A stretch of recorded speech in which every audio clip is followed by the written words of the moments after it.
Hey, what's up, guys? It is Rapmark here. So, I am doing the review for the new Book of Boba Fett show premiering on Disney Plus.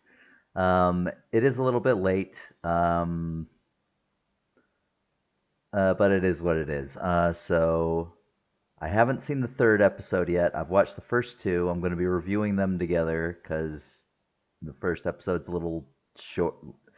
Yeah, that we'll get into that, but yeah. So I'll be doing three on its own, and then four I haven't even like it came out, but I haven't taken a look at it yet. So we will we'll go from there. So first two episodes, the only two I've seen. So I'm gonna kind of do just general impressions so far of the series, the two episodes, and then do like a more in-depth spoiler discussion. So, uh, so first of all, I did really enjoy this. This was, I feel, was a good. It was entertaining. There are some picadillos which I'll get into, but on the most part, it answers a lot of questions.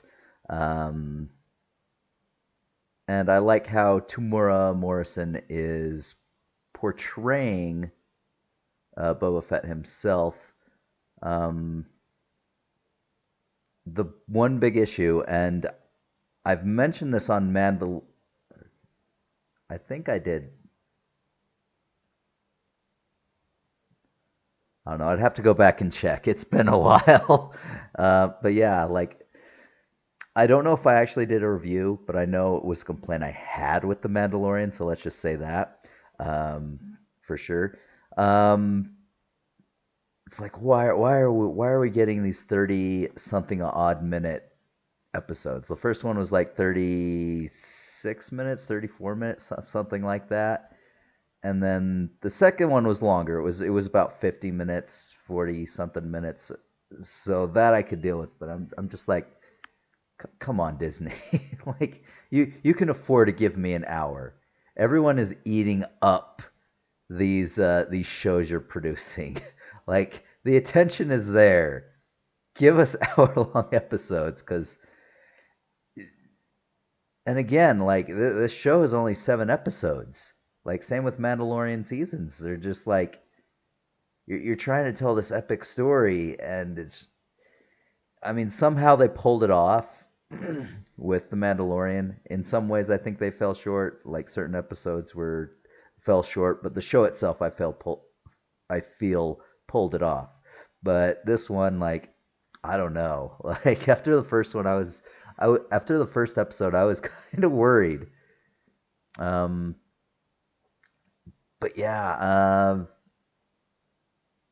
like I would just like it to be longer, and also there were certain scenes like again you see it from the Mandalorian, and they're doing it here too. They're doing like space western, and it's just like there are certain scenes that are just like this makes sense for a western.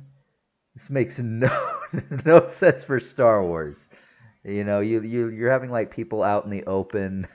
It's like snipers don't exist. It's a little weird and tropey, and I get that's kind of a stylized choice. You kind of have to have a certain suspension of disbelief. But there's one scene that just it really bothered me, and I'll get that in spoilers. But it's just like, I just feel it disrespects the character is how it feels, and I don't know. I would like to see a sort of more of the transit. Like it kind of goes back and forth from um, Return of the Jedi when he gets knocked into the Sarlacc pit to now where he's trying to take over, and it's just like So it bounces back between like and answers a lot of questions, what happened and all whatnot. I'll get into that in spoilers. Um, I don't mind that. I do believe there are some pacing issues, um, because you'll have like this big buildup in the modern day, and then and then you're kind of in the past. It's kind of like this slow ramp up. So there are pacing issues. There are also scenes in the flashbacks which kind of dragged. And again, there was one fight scene where it just felt completely disrespectful to the character, and and then there's parkour. There was a bunch of parkour, which is just like it was entertaining. I did enjoy it, but it's just like, come on now. It's just like I don't know if the show should have focused more on the parkour and rather just having like decent actual street fights, which that one wasn't. Again, I'm going to get into spoilers. You probably have figured it out by now if you've seen this show. But yeah, so, and another thing that kind of like, you kind of have to have an element of suspension of disbelief with is, so here he is. He's killed the old daimyo, who was uh, what the heck was his name?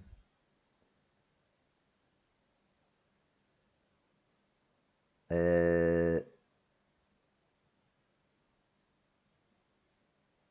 okay, crap. I don't know. I don't know. Um, but yeah, he kills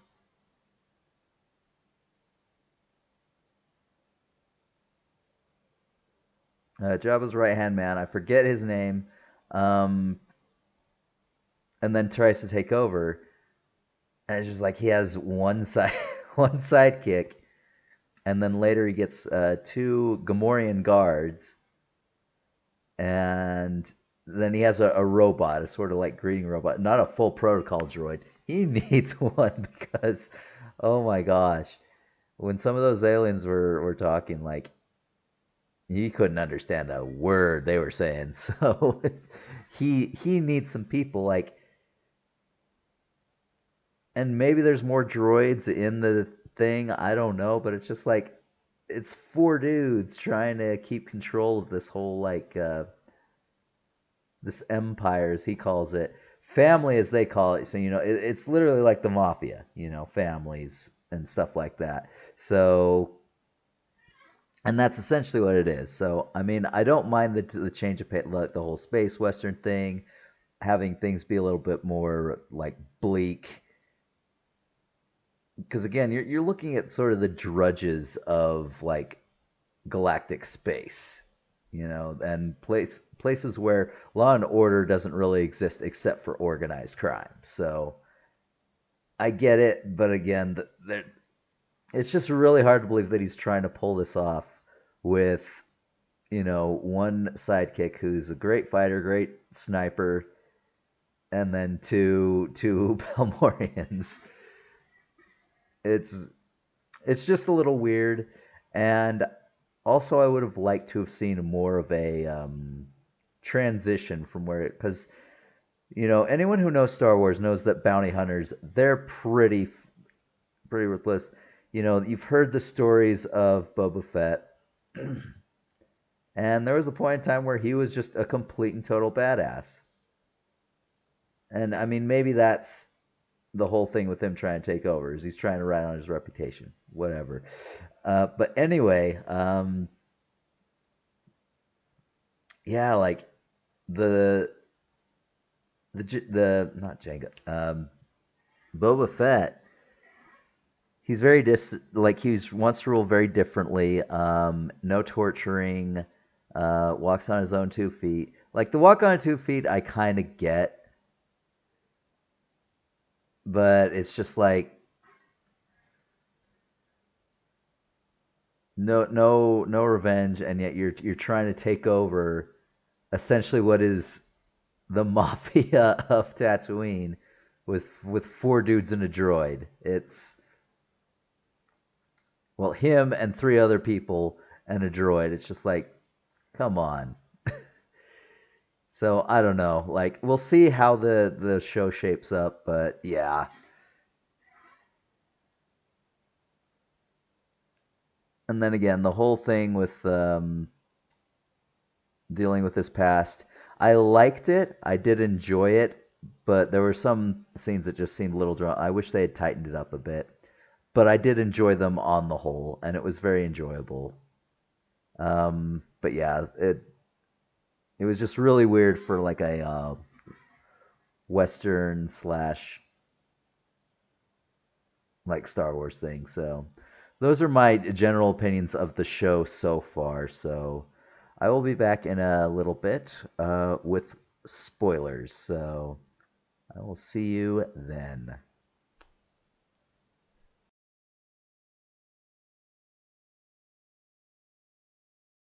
Hey guys, it is Rapmark here. So doing some spoiler things. So literally the show that like picks up right after he's in the Sarlacc. He's in the and we've all heard the theories, the everything, how he got out, whatever. It's like the Sarlacc was allergic to Beskar armor, so burped him up real quick or whatever. Not like we and but event like so. What happens is he's in there and he sees this dead storage trooper, who I guess has been digesting for a little bit or not. Like it, he apparently still had oxygen in his uniform. So I don't know. Maybe after a corpse dies, it just slowly starts to be absorbed by the body. But yeah, who knows? Um,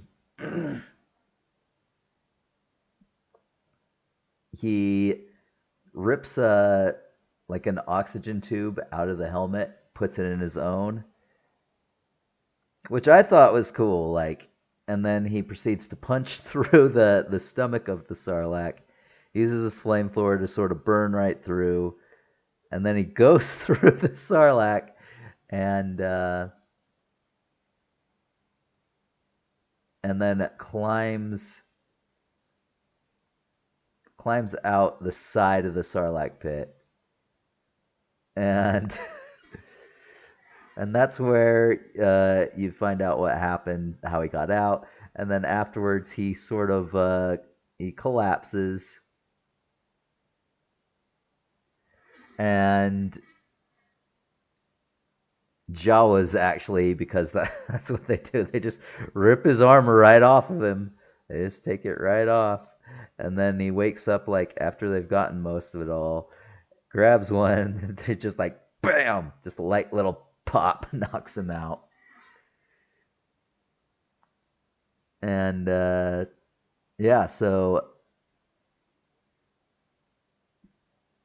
after that, he is taken by Tusken Raiders, which sort of answers another question: how could he have gotten on his own through the desert? Just like it couldn't happen. And so Tusken Raiders. So I am happy with that. And then it goes to later, present day, where he's kind of trying to take over. So they're receiving tribute from all of the local crime lords, bosses, business owners, whatever. Again, there's ones he can't understand, but this is where we meet our first sort of recurring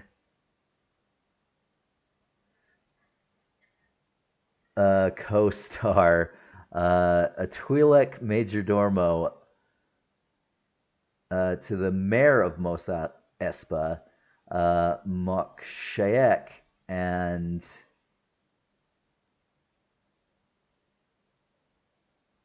I'm not sure what his name is.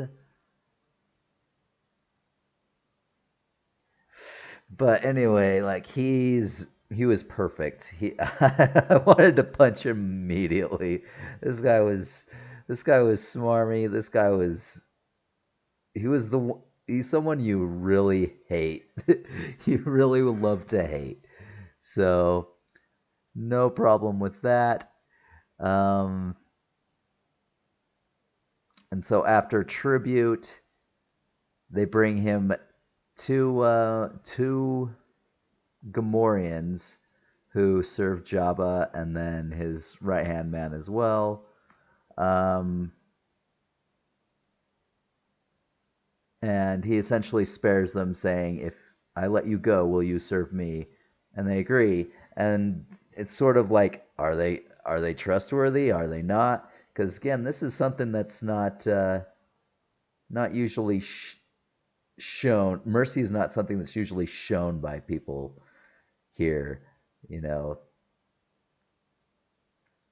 So that's how he has his sidekick, who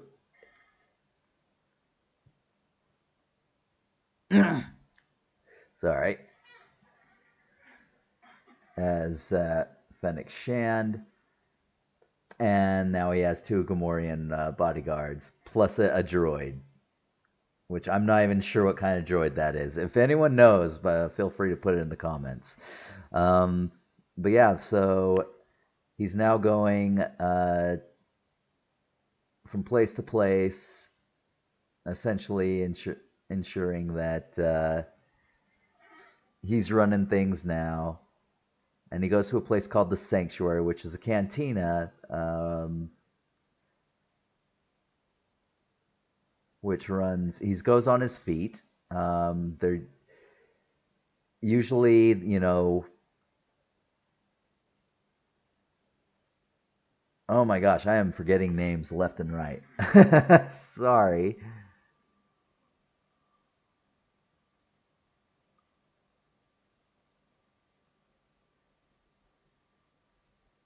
Jabba, yeah. So Jabba, you know, the huts, whatever. They're used to being carried by litters. So from there, that's where we go to the cantina scene, where they get their helmets taken to be cleaned and polished. He gets his back, and it's filled with money. And here's the scene, and you probably already figured it, where I just was not a fan of, and it actually left me really worried about where the series was going. So they leave, and then they're ambushed by these assassins of the Night Wind, I believe, and again they're using sticks and shields, which I mean is cool, but it's just like he has a jetpack. Why isn't he using his jetpack? Or why isn't he using his flamethrower? Because their feet and legs are all exposed. And again, I get the sort of stylistic creativity there, but I mean, there are small things that they could have done to make that seem to be written a lot better. Like maybe as he tries to activate his jetpack, one of them goes in and shuts the jetpack down, or something like just small fixes that would have made that scene seem a lot better than it was, because it just felt like it completely disrespected uh, Boba Fett and the fact that he's a Mandalorian. So I don't know. That's just me. Don't get me wrong. I still loved the episode, but it left me a little bit worried with that. And then you go into a parkour scene, like so Boba's injured. He has his two Gamorreans take him to his back take. He fires a rocket, kills one of the three assassins. There were eight, I believe, originally. Oh, and the Gamorreans, that they ended up being loyal. So I mean, I guess it was to show that they were loyal. Again, it could have been written better. Just certain little things that would have just made a little bit more sense. So I don't know. Um, but anyway, so he has to get back to his back to tank. Fennec chases after the two, and that goes to this parkour scene, which it looked awesome. It was entertaining. I felt it went a bit long. Um, so she catches them, kicks one off, and then captures the other one. Meanwhile, he gets back to his back to tank, and after that, we're back to time with the Tuscans. He's essentially captured by them, and there's a Rhodian captive with him as well, who, oh man, he does die, and I felt he deserved to die because he freaking sounded the alarm when Boba Fett escaped and was trying to get out of there, and then was chased. But yeah, it was. Yeah, he deserved what he got. But anyway, they're digging for black melons in the desert, and they have this sort of child, maybe adolescent,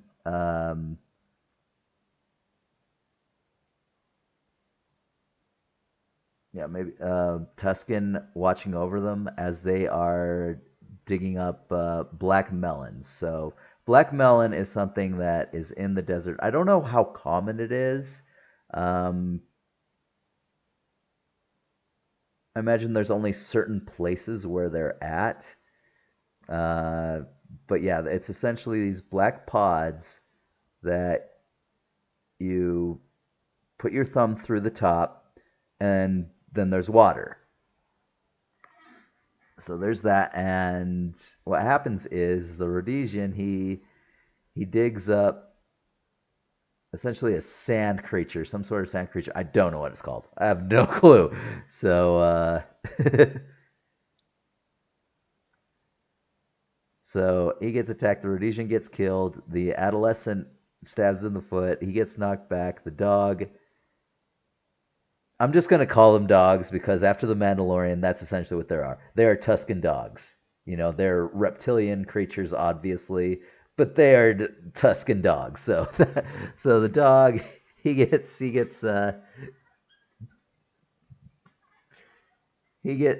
taken out. Not dead. I think he does come back. I might need to rewatch it to make sure, but anyway, but yeah, Fett eventually gets on top of him and chokes it to death. And then the adolescent child, whatever, Tuscan brings the head back home. You know, it's just like, hey, look at this thing. And after that, the leader of the tribe gives him some water. So I guess that determines that he is not a slave anymore and has earned somewhat respect and is kind of more on equal terms. So on the whole, I did enjoy that. I would get, what would I give this episode? This episode I'd probably give a 7, you know. And again, I don't go like if it's less than 8, it fucking sucks ass. No. No. Like 6 would be above average, 5 average, 4 below average. This was a good 7, you know. And again, what brought it back was just the pacing issues between flashbacks and where we are in modern day, you know, just the tension levels and them digging for Blackroot and a lot of training with God, what are those sticks called? I am choking really bad on this, but anyway, you see.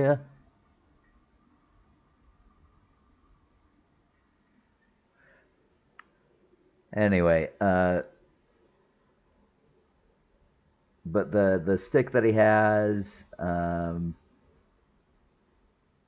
Oh, that's actually the second episode. So, yeah, nope, that is not this first episode. So the first episode just ends with that. So yeah, 7 out of 10. I was not a fan of that fight scene. It's just like four four peeps walking out of a cantina. It's like as if there's no such thing as snipers.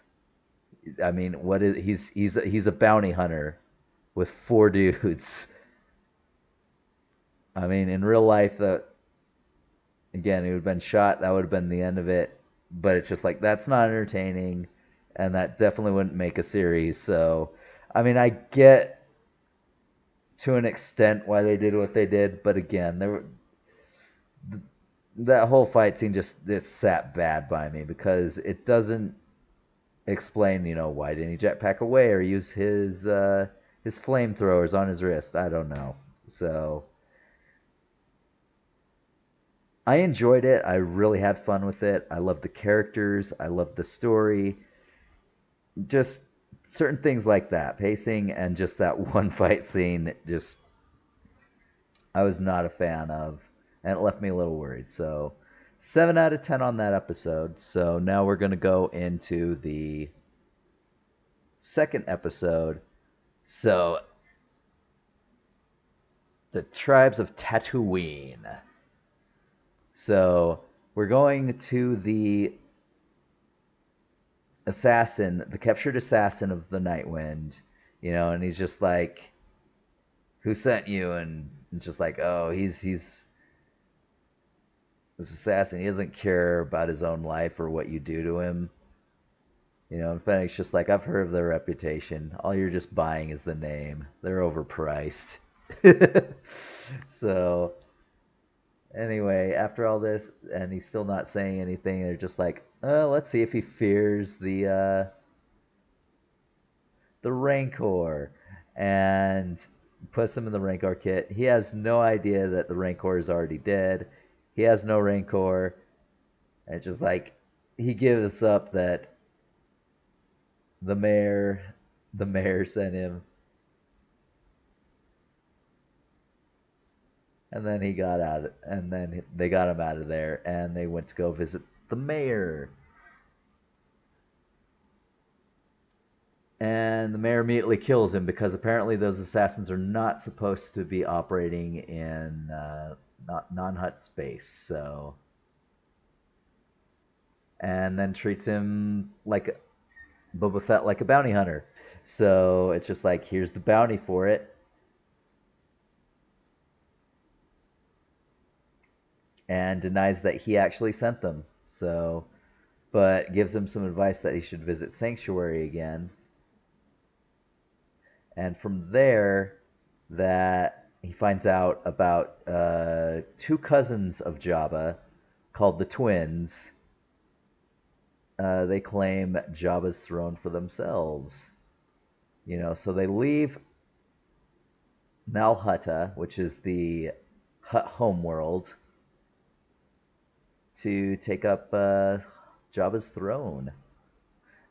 And for them, it makes more sense that they're kind of out in the open. It's just like, because if you know anything about huts, you cannot attack or kill any one of them without having the whole council, consortium, whatever it's called, essentially give you permission to do that. Because if you do, then the entire hut race is on your ass, and that's a very bad time for you. So it's kind of a very bad situation. But they have this huge black Wookiee bounty hunter. How the heck? I suck at these. Kersantin, I'm gonna assume. So they try to intimidate it. He doesn't submit. Tells them they have to kill him if they want their throne. So they go back, and he goes into the back to tank. So back to tank, if you don't know, it's something that is used to treat people dealing with chronic pain, chronic injuries, and it's supposed to help them out. And so we don't know exactly what is fully wrong with Boba, but he requires a back to tank for a lot of healing, a lot. So we don't. I'm not sure if that's implying that something happened while he was in the Sarlacc, or if it's just the fact that he's getting older. Why he needs a back to tank this often. Uh, I I I imagine it'll cover into it because it's answering a lot of questions about his backstory and about his history. So, but anyway, in the back to tank, we're back to the Tuscans again. Again, pacing issues is just like you're establishing the huts. They tell them not to sleep lightly, and then you're back in the past, and then it slowly goes that way. Again, this is where you see the training with the sticks. This is where learn about their survival, and yeah, it goes on for a little bit. Like I think they could have tightened it up. I think there was a. I don't want to say there was too much of the actual training of the stick per se. I think it could have been cleaned up though. I don't know. That's my opinion. Stylistically, I get it. So that's a nitpick by me. So take it for what it is. But anyway, as this is going on, a Pike Syndicate spice train comes in. So for those, you don't mess with the Pike Syndicate. They're essentially it's a syndicate run by a bunch of fish-like creatures, um, and they move and sell spice, which is a drug. I forget exactly what it does, um, but yeah. So they're moving spice on this train. And a lot of Tuscans die. Apparently, this happens every now and then as they try to run their spice. So Boba Fett gets the idea that he is going to help them out. So he steals some speeder bikes from a Nikto gang. Um, that was a fun scene. Like I enjoyed that fight scene. That was a good, competent fight scene. So he takes them, he brings them back, the bikes, I mean to say, and starts to teach the oh my god, Tuscans how to use them.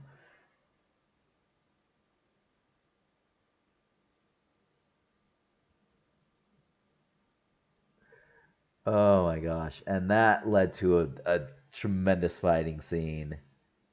There was a lot of training. In my opinion, a bit too much training. Uh, like there was a scene where they're he's trying to teach them to jump from one bike to the next, and one of them literally just gets run over, falls off, and gets run over by another bike. It's funny. It it's an entertaining scene, but I just felt it ran a little too long, and there was a lot of that this episode. This was a longer episode. This was the one that was about 40, 48-ish minutes, not counting the credits. Um, but yeah, after that, he leads the tribe in an attack. A few of them die, but they do manage to stop the train. And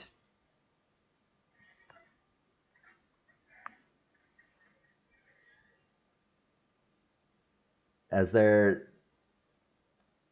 yeah, the robot that's controlling the train tries to blow it up, or send it like cruise in and blow it up, but he stops it.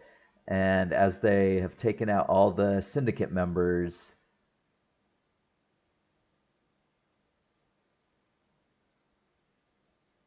they are just like, are you gonna kill us? Just like depends on how you answer the next question. Are you moving spice? And just like, what does spice? What does it look like? And they bring up a box and it's filled with spice. This is not looking well for you. And then, but yeah, he calls up the leader, and he's just like, we thought we were just savages. We're just trying to protect our spice route. And now he's just like, well, you are now going to make payments to the Tuscans, and in return, we will leave you unmolested. You will be safe in the desert because the Tuscans will make sure you'll be safe, and you'll be given a black melon to be able to get back to civilization, which is about it's a few hours away. I don't know what time it was at this time, but he tells them they should make it there by sundown, and then sends them on their way.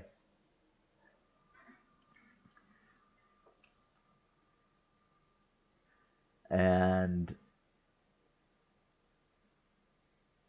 after that, he's sort of admitted into the Tuscan tribe. There is this weird scene with like a lizard that goes into his head, sprinkles some dust onto him, and this lizard goes up his nose, just like it swallowed it, and then just like he's tripping balls.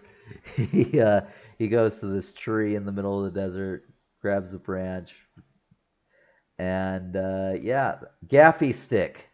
Ah, gaffy stick. That's what they're called. Yes.